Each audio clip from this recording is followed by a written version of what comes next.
OTT Contenders 4, which took place at the Ringside Club International Stadium. Again, like we talk about how great OTT is and how awesome their shows is, but their contender shows now are just becoming amazing. This was as good as any show I've seen this year. This is the first contender show I've gotten to see since actually Contenders 1. Oh, really? Yeah, I haven't had the chance to watch them. Obviously, I haven't actually gone to any of the live shows yet. It's been catching up on the on-demand.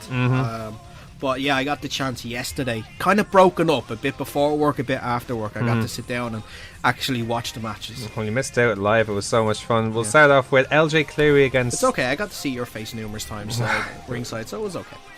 LJ Cleary took on the fabulous Nikki. It was so funny at the start. I'm sure you've seen this as well in the video. Oh, the Harry Styles pictures. Not only that, but when Nathan came out, when LJ came out, Nathan, who's like it was in the same row as me, he put on a Corporate Keen mask with the love heart eyes and just bopped away with it like with like a Corporate Keen and love mask like during his entrance, and then the crowd naturally chanted "You're his father" with Keen there, like so. And then it was after that then that Nikki tried to get Cleary to sign 3 different photos of Harry Styles, and then eventually a big fourth one for Foxy.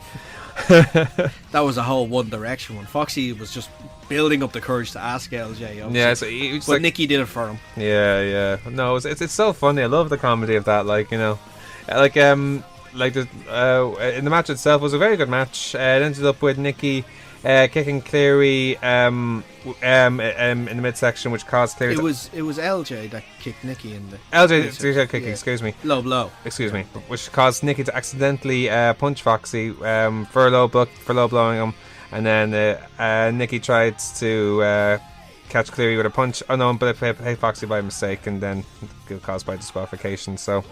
It was so funny even after running around the ring and then going straight up to Keane. You're adopted. Yeah, solid open match anyway. Terry Thatcher took on Joseph Connors. Thatcher, who took on Connor Andrews. Connor Andrews. I might get my names mixed up again. What's wrong with me? What did I say first time round? You said Connor Andrews. You said Joseph Connors. Connor Andrews. Excuse me. Thatcher called Backstreet Boys Gone Bad by one fan. Took to the mic saying that Don will put him in the team. He was trying to egg on Don, like, come on, I'm your man, like, you know you want me on it. You know what I noticed about Conor Anderson in this match? His offense, I don't know if you've seen it, is very similar to Cesaro. A lot of his arsenal has similar moves. Like he has. I think he's missing the forearm. The forearm? He doesn't use his forearm as much as Cesaro. Well, obviously not as much, but he has. I know what you mean, though, by how the similarity between it. He has the swing. He has the springboard European uppercuts. Yeah. And he did like the Swiss 1-9, which he called the 068. Or say it's 086. Excuse me. 086. Yeah. 086. Yeah. Good high flying from him as well. So similar to the 619. Yeah. Except the 086. I like it. I like that name. Good high flying from him as well. Thatcher, I think, plays a very good heel. He does. Yeah, especially with his striking. Like the way he uses his striking, very similar to Raven Creed in her match. He uses her striking a lot for which I think is a great use of psychology from a heel. Yeah. So it works for me in that. Like in the end, it was a good match. Thatcher hit a back elbow before finishing Andrews with a spinning neckbreaker for the win. Yeah. Yeah, probably the funniest match of the whole night. The Kings of the North against Team Tropicana for the tag titles. I love this. I text you halfway through this match when I was watching it. I was just like, this is brilliant. I love Kings of the North as faces. Yeah, they're brilliant. But what's funny about it as well is that we've never really seen Kings of the North show the humour side before. No. Like, especially when Corvin accepted the early Christmas presents from Captain Sexy. Yeah. No, just even the sign at the start of it, just hashtag staying alive for Contenders 5. Brilliant. Team Java kind of came out almost scared for their lives with, as you said, Captain Sexy holding a "Stay Alive" for a hashtag "Stay Alive for Contenders 5" sign whilst drinking whiskey to numb any pain, apparently. whilst Aiden Apex wore a bubble wrap suit to protect himself. Yeah, he struggled to get in the ring with it at the same time. Very clever. That's like every wrestler should be doing that from now on. Look, you don't even have to, no selling, no nothing, because you don't even take a bump really. Yeah. I think Leo Rush was wearing an invisible one when he took that no sell through the table off the top of the ladder. Well, he claimed that anyway. Yeah. They were hiding in the crowd during Kingston North entrance, like you know yourself. It's a very intimidating entrance when they come out. Of with the course. song. Well, that's the thing. They played their old entrance for this. Yeah. Oh, they played that for a while now.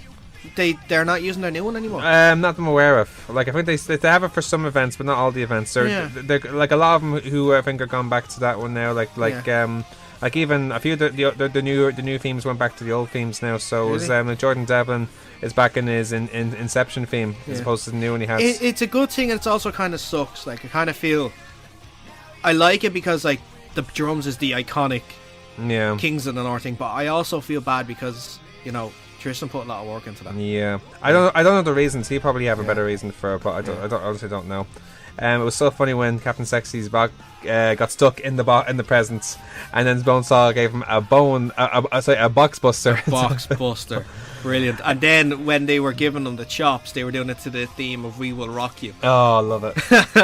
Or "He Will Chop You," I should say. When his bubble wrap suit did work for a while, he would still chop slams and power bombs before Kingston ripped it off and tortured Apex with again the chops like the wheel.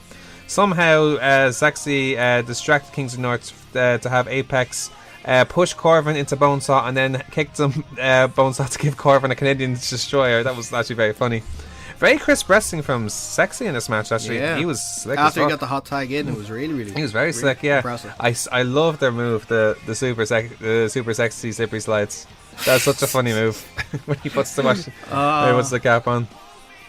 Anyway, it was a very good match. In the end, it was Kingston North who took out Sexy on the outside before finishing off Apex with their fireman's carry flapjack / drop kick to the head. Yeah. But afterwards, Kingston North did show the respect to Team Tropicana. A much tougher team than they appear. Yeah. Way tougher team than they appear. They stayed alive, so we'll see them at Contenders 5. Indeed. Now, Raven Creed against Debbie Cattell. This was a very good match. Mm-hmm. This is as good as a match that I think technically I've seen all year. I agree. Yeah, it's very impressed with this match. Also, I'm going to have to go back now and have a look at their match at CCW to see how it compares. Well, I think that's a bit different because Turpy have an impact in that match. Here is both I know the result, but I want to see how the match played out as well. Because they seem to work very well together. Indeed. For two that as far as I'm aware, that CCW show was their first time working together. So it seems as though they've been working for a while, even though they haven't. Yeah. Raven played the Hail very well, as you imagine, slagging off the crowds. Hellish tactics, even when she faked a shoulder injury before lifting Debbie into the ring post. That was just everyone thought she was ominous. hurt. Yeah, the ominous, just like quietness for those about a minute, maybe. It was about half a minute, something about a like minute that. or so. Yeah, give half a minute to a minute or so. Where she sold so well that you actually think she was injured, and then just grabs Debbie and just throws her into the metal post. Nasty stuff. Also, we should mention the toilet scene. Oh my god, that poor woman. No, poor woman. It gets funnier than that. The two ended up in the women's toilets when Raven had a toilet seat and paper rolled around her. But it was even funnier. It wasn't shown on the video. Oh no, it was. Where a woman just walked out of the toilets right after Raven. Yeah, I saw that, and the crowd just popped for her. Oh, it was too funny. Excellent wrestling, as I mentioned, especially Raven.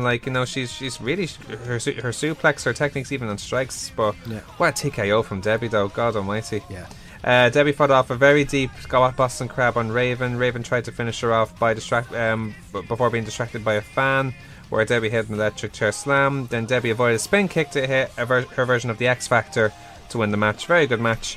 After the match, Gunter Isaac came out and was about to slam Debbie before Be Cool made the save. Be Cool then challenged Raven and Isaac to a mixed tag against him and Debbie for Contenders 5, which of course will be January 18th. It's understanding for that. We'll mention more details about after we talk about this. Now, the triple threat match: Curtis Murray, Nathan Martin, and Kenny Williams. Don said it best: a control frenzy from all three men. Best way to describe it. All excellent wrestling from all three men. Hard to believe. It's still hard to believe that Nathan Martin's still inside the year of wrestling. His first match was Contenders 1. Yep. And like you'll hear Dean during the interview talk about it, he's so easy to work with, like imagine, and just he gives it everything. Like it's amazing to watch. He shows, and what I was really impressed about this match is not only his arsenal of moves, how it's improved, but also the psychology he used in this match as well. How when he was trying to attack Curtis' shoulder and he got managed to the rope and he was so upset and so distraught, like, come on, will you give up? And he was so upset at the end when he lost. Like, I love that. I think that's awesome. In the end, it was Murray who pinned Martin after rolling him up into a cradle. Martin, as I said, was very upset by the loss, with Murray apologising afterwards, saying that he was sorry, as Martin kept saying he wants it more. It's interesting, like, imagine if this leads to something later on. Well, it kind of did. If you see the video during the week, of not between those two, but with Don and Martin. Well, that's different. That's over. Like I think that's what it led to more. Was I don't think it's going to lead to something between Curtis and Nathan. Maybe it might do. You never know. Like he'll have his dark match, they say, against Mike Bailey, which will be a class match. It's anyway. An amazing match. But you never know. He might have something to do with the 6-man tag. But I doubt it. I don't know about that. It might pop up again in the next Contender show. Easily. But like saying that could have been me, that sort of thing. Yeah, exactly. We'll see what happens. Now, this is Michael May versus Joe Coffey. This was a hell of a match. Yeah. Excellent technical wrestling. It was actually a very nicely paced match.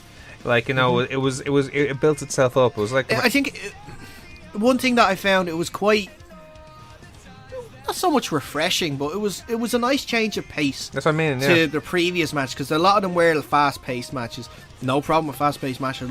I really like them, but it's good to throw in one of these like slower-paced, more technical, beat them down sort of matches. Yeah, just to sort of get the crowds into something different. Yeah, absolutely. It's like an old school Japanese match. Like it's well, both these guys like trained in Japan as well, so they definitely showed their training from there. Absolutely, into nice this match. Yeah, like nicely paced matches with the even standoffs before Coffey started testing May.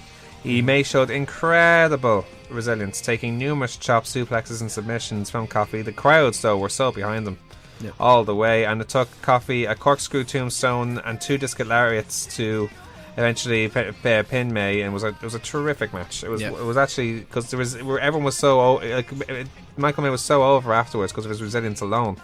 Like, he gave it everything. Like, he basically had me, and he took him forever to put him away. So, and Coffey, as you imagine, showed respect after the match, hugging it out. The crowds May received a standing ovation for his efforts, with the crowd chanting, "He's 100." Yeah. So proved at the end of the evening as well. Yes, and the main event, what a match this was! Jordan Devlin, Scotty Davis against Mark Davis and Kyle Fletcher, aka Aussie Open. Yeah. What a match! Yeah, this is as good as a match I've seen all year. Hat tip to Mark Davis for high-fiving the dog on his way out. That man hits your hand hard, by the way. Did you get a high five after? I did. No, that's the thing. If you're going to high five him, if you ever had a show with Aussie Open, try and hit as hard back as possible. You don't feel it as much. Oh, okay. I feel sorry for Rob. He was right beside him, and he was like, so. But incredible match. I can see why Aussie Open are so highly rated. Though they're an amazing. Mark Davis in particular. Some performer, like with his awesome agility, like the stuff he can do is just incredible. Yeah, like his agility on top of his strength and technique. I mean, what are guys can flip up and do hurricanranas and then do one-armed power bombs? Yeah, it's frightening. No, I know one guy that can do it. Keith Lee. No, Jim Johnson. He can certainly make a song about it anyway. Definitely would. He would actually. No, what he would do is what he would give you a one-armed powerbomb while punching another guy and also writing the song about it in the meantime. At the same time, because Jim Johnson is Jim Johnson. Oh god, so many awesome sequences and team moves in this match. That sunset flip Canadian destroyer from Devlin, which Jordan Sky's difference, aka. Yeah, I want to give you advice, by the way, Angus. If you're listening to this, I'm contradicting what you said in commentary. Keep letting Jordan watch YouTube. keep Jordan Devlin watching YouTube. Yeah. That's the title for the show. Keep Jordan Devlin watching YouTube, because if he comes up with a move like that and the Papa gets after, like a brush into a sunset flip into a Canadian Destroyer, how amazing was that? And it was so flawless. Yep. Jordan Devlin, I keep saying how good he is. He's in another universe. Never mind another world. He's in another universe. The way he nails his tornado DDTs out of nowhere, and the way he reversed Davis's, that pile driver, he calls it the count to 4 and say your prayers, I think it's called, and just nipping up. Yeah. Not many people can do that. It's frightening. In the end, it was Devlin who reversed a power slam to push Fletcher into the corner, where he was kicked by Scotty before being finished off by a spike package pile driver by both men for the win. Awesome finish as well, actually. Yeah. After the match, Don Marnell announced that Michael May, Curtis Murray and Scotty Davis will be the 3 men to take on British Strong Style at Being Deletes. Yeah. And then Don also... I do prefer the name of the team that the crowd gave him rather than the legit 100. What? Irish Strong Style. I prefer Legit 100. I like Irish Strong Style. It's more unique. Legit 100. Irish Strong Style is not unique. Like it's a nice name, but it's not really. It's Irish Strong Style against British Strong Style. It's too gimmicky. Give Legit 100 its own identity. It makes more sense. That's my opinion, anyway. Okay. Don also acknowledged the efforts of Nathan Martin, saying that he'll be in action and Being Deleted. It was later announced via Facebook that he'll be facing Speedball Mike Bailey at the National Stadium as well in a dark match. Yeah. So it won't be on the OTT on demand, but so only people who'll be there like will be safe, like us. So awesome card. We're not going to be sitting together, are we? No, I'm a GA. So Dave. I'm one of them people. Oh, this Dave. week. I'll try and find and wave at you from my seat. All right. Somewhere. I can't even remember where I am. I can be anywhere from GA. It was announced anyway after during the card that their next OTT Contender show will be January 18th, and Dave Mastiff and Doug Williams will be part of the show. Yes, I saw the poster. Looks good. I'm gonna have to go to it. Yeah. I have to. No, you have to go to it. It's amazing. No, seriously, it's such a standard. Yeah. Like even just watching them, I'm sitting there and I'm thinking to myself, why didn't I go to this? No, I was in work last Sunday, so I couldn't do anything. And it's and when you think about it, it's such a bargain.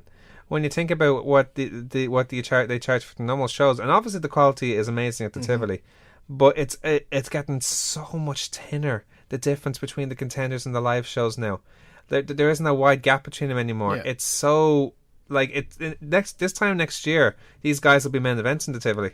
Certainly in 2 years, definitely. So we can see why, because it's just incredible to watch. It really is.